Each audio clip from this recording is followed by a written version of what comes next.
আজকে সবচেয়ে ভদ্রলোক যাকে বলতাম, সজ্জন রাজনীতিবিদ মির্জা ফখরুল ইসলাম আলমগীর, তিনি কি বলছেন?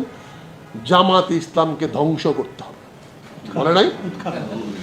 উৎখাত করতে হবে। এটা কিসের ভাষা? কে বলছে?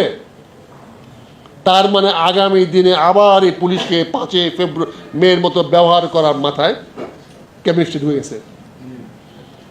আবার আগামী দিনে বিরোধী দলকে দমন করার জন্য, অর্থাৎ শাসন করতে হবে নির্মমতার সঙ্গে, কঠোরভাবে এবং ক্ষমতা দেখানোর জন্য।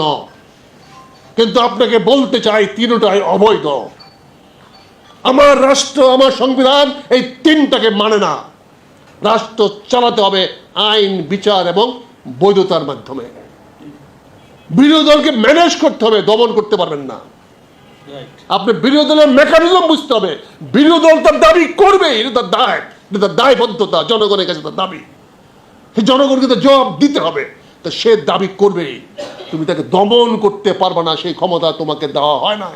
তুমি তার সঙ্গে আলোচনা করতে পারো, বসতে পারো, কথা বলতে পারো, কনভিন্স করতে পারো, আর যদি না পারো তোমাকে সরে যেতে হবে। এটি রাজনৈতিক ভাষা। এটি আমরা দেখি ইংল্যান্ডে সরকার পরিবর্তন হয়েছে সকাল বিকাল সন্ধ্যায়।